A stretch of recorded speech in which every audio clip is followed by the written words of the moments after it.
नमस्ते प्रिय छात्रों, आप सभी का स्वागत है। आज की इस अवधि में हम आपका जो पद्य भाग है, जो मध्यकालीन कविता दूसरी है सूरदास के पद का अध्ययन करेंगे। तो सूरदास के पद के रचयिता है स्वयं सूरदास जी। तो सूरदास के पद का हम आज की अवधि में अध्ययन करेंगे। सबसे पहले हम कवि परिचय का अध्ययन करेंगे। तो सूरदास के पद सूरदास जी द्वारा लिखित बहुत ही अच्छे विचार यहाँ पर प्रकट हुए हैं। तो सूरदास के पद स्वयं सूरदास लिखे हैं। तो कवि परिचय इस प्रकार है। सूरदास हिंदी साहित्य के भक्ति काल के कृष्ण भक्ति शाखा के मूर्धन्य कवि हैं। तो यहाँ पर सूरदास जी हिंदी साहित्य के भक्ति काल में आते हैं। तो भक्ति काल के श्री कृष्ण भक्ति शाखा के बहुत ही महत्वपूर्ण कवि हैं। तो हमें ज़्यादातर सूरदास जी की कविताओं में कृष्ण भक्ति का ही विवरण हमें देखने को मिलता है। तो उनका जन्म 1483 में दिल्ली के पास सीही नामक गांव में एक सारस्वत ब्राह्मण परिवार में हुआ था। तो यहाँ पर सूरदास जी का जन्म 1483 को दिल्ली के पास ही सीही नामक गांव के एक सारस्वत ब्राह्मण परिवार में उनका जन्म होता है। तो सूरदास ने महाप्रभु वल्लभाचार्य से पुष्टि मार्ग की दीक्षा लिए हैं। तो महाप्रभु वल्लभाचार्य से पुष्टि मार्ग की दीक्षा सूरदास जी लिए हुए थे। तो सूरदास के काव्य का मूल आधार है भागवत पुराण और सूरसागर, सूरसारावली, साहित्य लहरी इनकी प्रसिद्ध रचनाएं हैं। सूरदास की समस्त कीर्ति का आधार सूरसागर है। तो जनश्रुति तथा वार्ता साहित्य के अनुसार इसमें 1.25 लाख पद थे, किंतु अब तक 8-10 हजार पद ही प्रकाश आ सके हैं। तो यहाँ पर सूरसागर में 1.25 लाख पद थे, लेकिन आज सिर्फ 8 से 10 हजार पद उतना ही प्रकाशित हुए हैं। तो सूरदास ने भक्ति के सख्य, वात्सल्य तथा माधुर्य भाव को स्वीकार किया है। सूरदास को अष्टचाप के कवियों में श्रेष्ठ माना जाता है। तो उसके बाद चलिए अभी हम कविता का वाचन करेंगे। तो कविता वाचन करने के बाद एक एक पद के शब्द और उसका अर्थ हम बताते जाएंगे। तो पहला पद है उद्धव हम आजू बही बड़ भागी, जिन आँखियन तुम श्याम बिलोके, ते आँखियाँ हम लागी। जैसे सुमन बास लय आवत, पवन मधुप अनुरागी, अति आनंद होत है, तैसे अंग अंग सुख रागी। जो दर्पण में दर्श देखियत, दृष्टि परम रुचि लागी, तैसे सूर मिले हरि अमको, बिरह बिथा तन त्यागी। उसके बाद दूसरा पद है जमुना तट देखे नंद नंदन, मोर मुकुट मकराकृत कुंडल, पीत बसन तन चंदन, लोचन तृप्त भये दर्शन, तय उर्की तपनी बुझानी। प्रेम मगन तब भई सुंदरी, उर गदगद मुख बानी, कमल नयन तट पर है ठाढ़े, संकुच ही मिली ब्रजनारी। सूरदास प्रभु अंतर्जामी, व्रत पूर्ण पगधारी। तीसरा पद है चोरी करत कान्हा धरे पाए, निसी बासर मोही बहुत सतायो, अब हरि अरि हाथ ही आए, माखन दधी मेरो सब खायो, बहुत अचगरी कीन्ही। अब तो घात परे हो लालन, तुम्हें भले में चिन्ही। दोऊ भुज पकड़ी कहियो कह, जहाँ माखन लेऊ मंगाई। तेरी सौ में नेकू न खायो, सखा गए सब खाई। मुख तन चितय बिहसी हरि दिन है, रिस तब गई बुझाई। लियो श्याम उर लग लाई ग्वालिनी, सूरदास बलि जाई। तो इस प्रकार सूरदास के पद में प्रमुख रूप से 3 पद हैं। तो तीनों पदों में यहाँ पर श्री कृष्ण के बारे में बताते हैं। तो यहाँ पर पहले पद में गोपिकाओं के श्री कृष्ण के प्रति समर्पण भाव का चित्रण दिया गया है। उसके बाद यहाँ पर दूसरे पद में श्री कृष्ण के रूप सौंदर्य का चित्रण दिया गया है। उसके बाद तीसरे पद में श्री कृष्ण के बालपन में माखन चोरी जो करता था, उस माखन चोरी का प्रसंग यहाँ पर सूरदास जी अपने पदों के माध्यम से बताए हुए हैं। तो चलिए हम इसके आगे एक एक पदों का अध्ययन करते जाएंगे। तो सबसे पहले हम पहले पद का अध्ययन करेंगे। तो पहला पद इस प्रकार से है, उद्धव हम आजू भई बड़ भागी, जिन अंखियन तुम श्याम बिलोके, ते अंखियां हम लागी, जैसे सुमन बास लय आवत, पवन मधुप अनुरागी, अति आनंद होत है तैसे अंग अंग सुखरागी, जो दर्पण में दरस देखियत, दृष्टि परम रुचि लागी, तैसे सूर मिले हरे हमको, बिरह बिता तन त्यागी। यहाँ पर शब्दों के अर्थ है, उद्धव यानी यहाँ पर उद्धव को कहते हैं आजू यानी आज, भई बड़ भागी यानी हम बहुत ही भाग्यशाली बन गई है, जिन अंखियन, अंखियन यानी आंखों से, तुम श्याम बिलोके यानी तुम श्याम को देखे हैं, यानी तुम कृष्ण को देखे हैं, ते अंखियां हम लागी यानी उन आंखों को हमने देखा है, जैसे सुमन बास लय आवत, सुमन यानी फूल, तो फूल की खुशबू लेने के लिए आने वाले, पवन मधुप अनुरागी, पवन यानी यहाँ पर हवा, मधुप यानी भंवरा होता है, अनुरागी यानी प्रेम में मग्न हुआ व्यक्ति, अति आनंद होता है यानी बहुत ही आनंद होता है, तैसे अंग अंग सुख रागी यानी जैसे अंग अंग को सुख मिलता है उसी प्रकार आनंद हो रहा है, जो दर्पण यानी यहाँ पर दर्पण यानी आईना कहते हैं, दरस यानी दृश्य, देखियत यानी देखे, दृष्टि परम रुचि लागी, दृष्टि यानी नजर, तैसे सूर मिले हरि हमको, बिरह बिता तन त्यागी, बिरह बिता यानी विरह वेदना, तन यानी शरीर। तो चलिए इसका हम अर्थ देखेंगे। तो इस पहले पद में सूरदास जी गोपिकाओं के समर्पण भाव के बारे में बताते हुए इस प्रकार से कहते हैं कि जब गोपिकाएं उद्धव से मिलती हैं तब वे उद्धव को संबोधित करते हुए कहती हैं कि हे उद्धव, आज हम अपने आप को बहुत ही भाग्यशाली समझ रही हैं, क्योंकि जिन आंखों से तुमने हमारे कृष्ण को देखा है वे आंखें आज हमारे सामने हैं, उन्हीं आंखों को हम सब देख रही हैं, उनमें कृष्ण का संदेश जैसा दिख रहा है, जिस तरह से हवा फूलों की खुशबू को अपने साथ संदेश के रूप में लाती है और भंवरों को फूलों की महक का पता लग जाता है। उस प्रेमी भंवरे के लिए यह एक प्रेम का संदेश होता है और उसे बहुत अच्छा लगता है। उसी तरह आज हमें भी तुम्हें देखकर बहुत खुशी मिल रही है और हमारे अंग अंग में सुख की एक लहर दौड़ गई है। और वे कहती है कि जैसे हम दर्पण में यानी आईने में अपना मुख देखते हैं, उसी तरह तुम्हारी आंखों में हमें कृष्ण की छवि दिखाई दे रही है। उनकी छवि देखकर हमें परम आनंद मिल रहा है। जैसे ही कृष्ण से हमारा मिलन हो जाएगा, हमारे शरीर से विरह वेदना दूर हो जाएगी। अतः यहाँ सूरदास जी कहते हैं कि गोपिकाएं कृष्ण के दर्शन प्राप्त करना चाहती हैं। तो इस प्रकार पहले पद में गोपिकाएं श्री कृष्ण के प्रति अपने समर्पण भाव को प्रस्तुत कर रही है।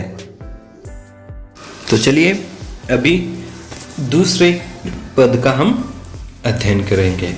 तो दूसरा पद इस प्रकार है, जमुना तट देखे नंद नंदन, मोर मुकुट मकराकृत कुंडल, पीत बसन तन चंदन, लोचन तृप्त भय दर्शन, तय उरकी तपनी बुझानी, प्रेम मगन तब भई सुंदरी, उर गदगद मुख बानी, कमल नयन तट पर है ठाड़े, संकुच ही मिली ब्रजनारी, सूरदास प्रभु अंतर्जामी, व्रत पूर्ण पग धारी।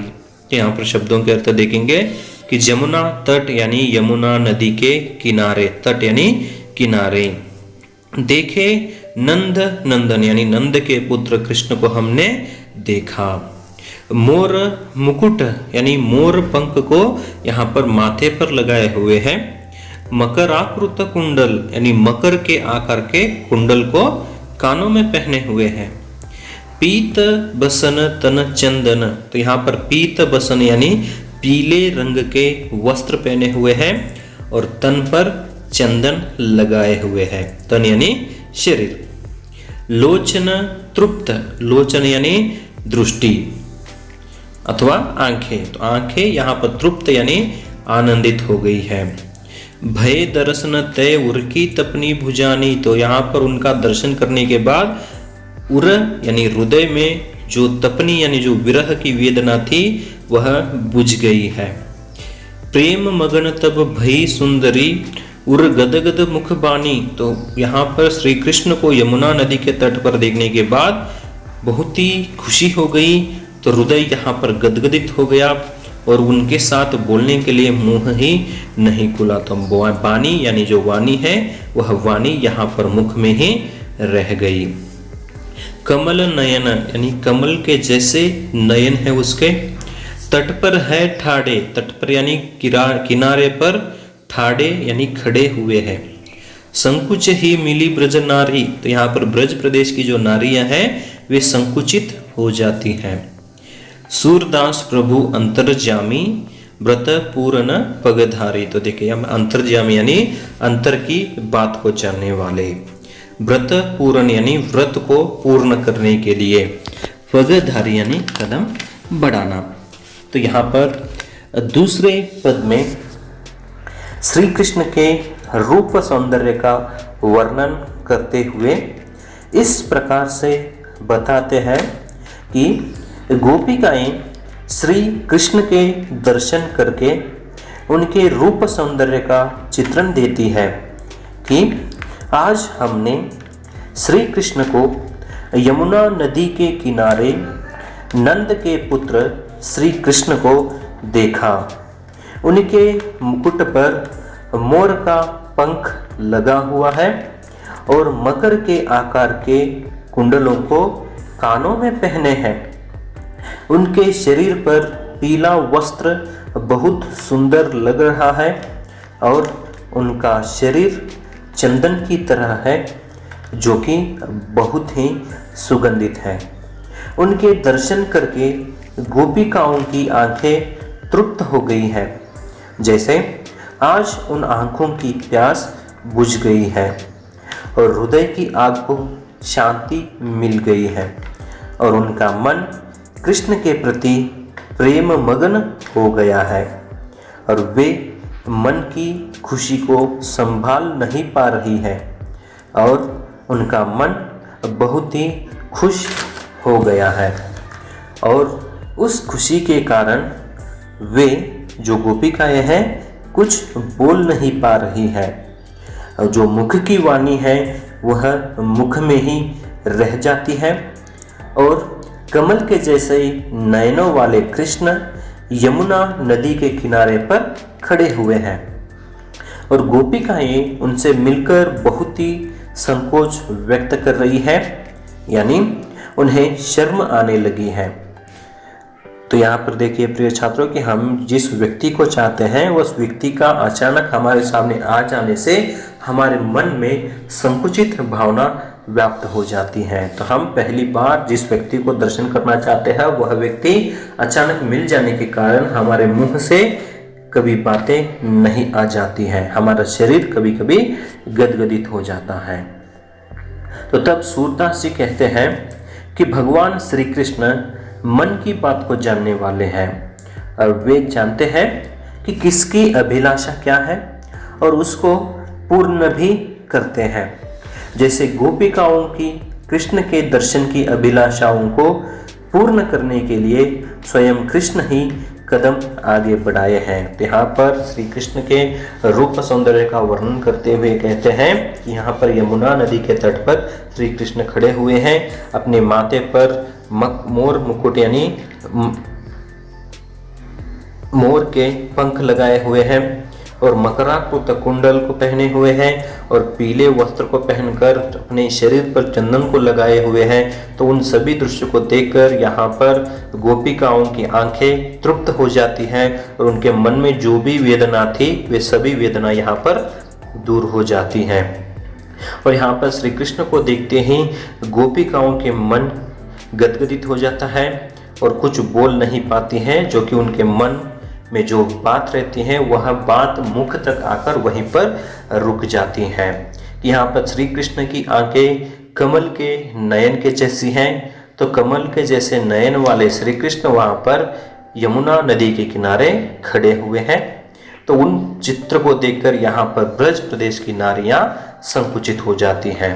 तो उसी समय सूरदास जी कहते हैं कि प्रभु श्री कृष्ण यहाँ पर अंतर्जामी हैं, तो सभी व्यक्तियों के अंतर की बात को जानने वाले हैं और उस अभिलाषाओं को पूर्ण करने के लिए वे स्वयं ही यहाँ पर पग धारण कर कर आगे आए हुए हैं। तो चलिए प्रिय छात्रों, अभी हम अंतिम जो तीसरा पद है उस तीसरे पद का हम अध्ययन करेंगे।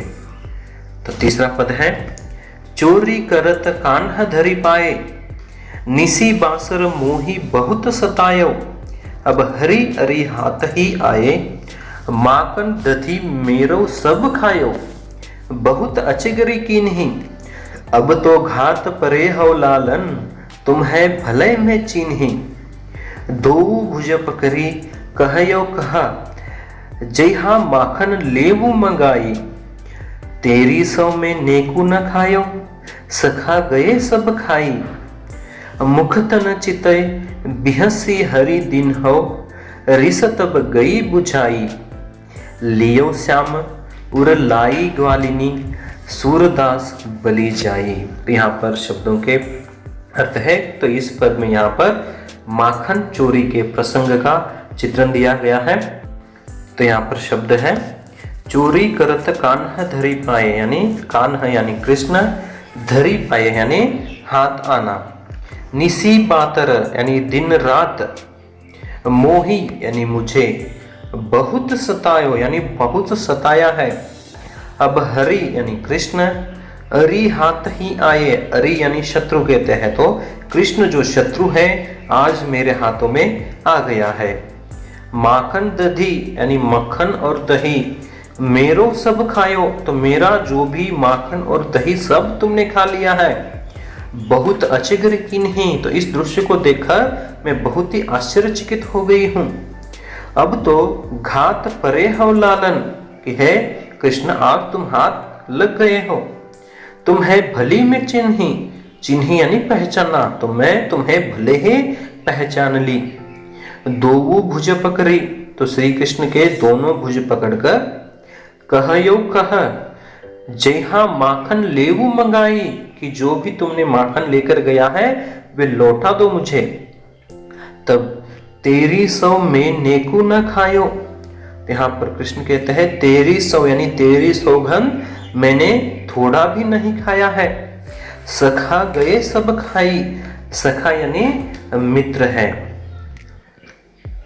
मुख तन चितय बिहसी हरि दिन हो, रिस तब गई बुझाई। तो यहाँ पर मुख यानी मुख है, तन चितय, तो यहाँ पर तन यानी शरीर को चित्त से देखने लग जाते हैं, तो बिहसी हरि दिन हो, रिस तब गई बुझाई। तो यहाँ पर चित्त स्वर से यहाँ पर ग्वालिन को गोपिकाओं को देखने लग जाते हैं, तो गोपिका के मन में जो रहने वाले रिस यानी क्रोध है, तो वह क्रोध यहाँ पर बुझ जाती है।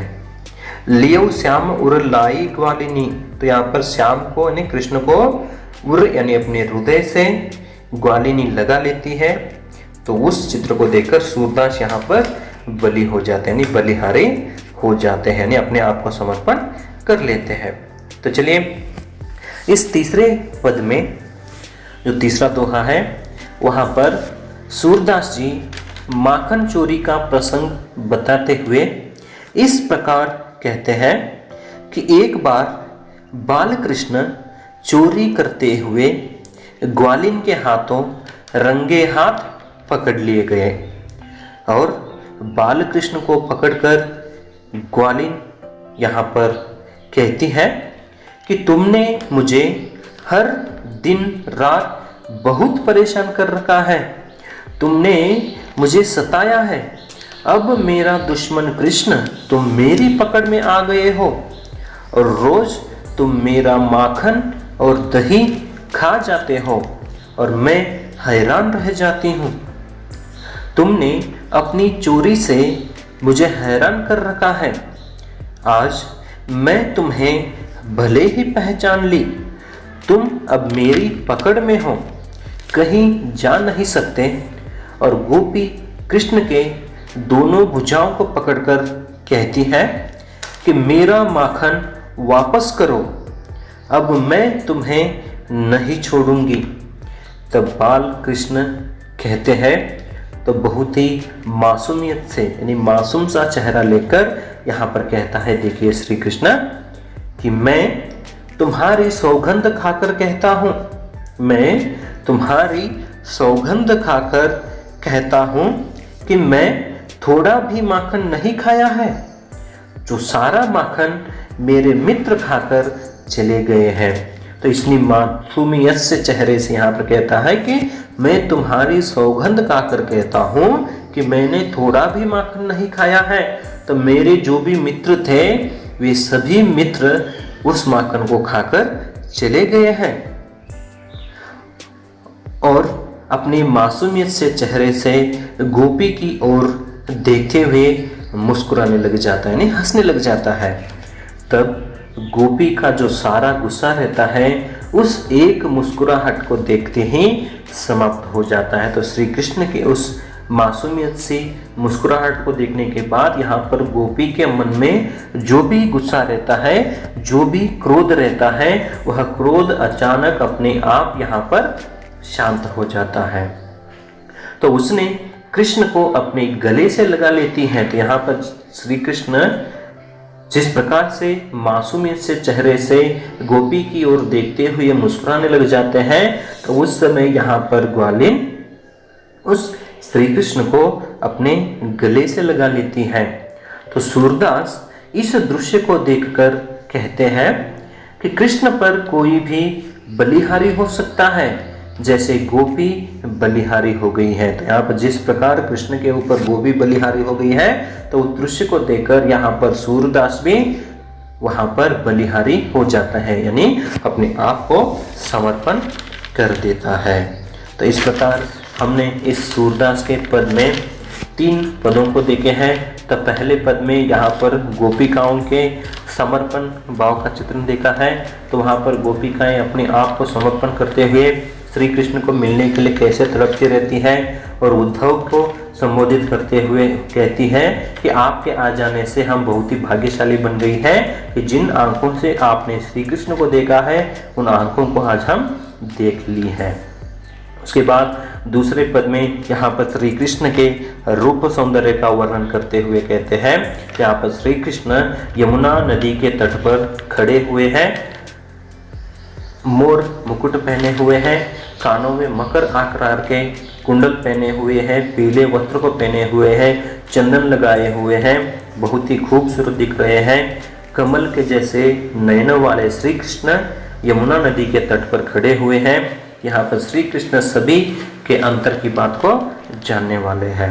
उसके बाद यहाँ पर तीसरे पद में माखन चोरी के प्रसंगों के बारे में विवरण दिया गया है।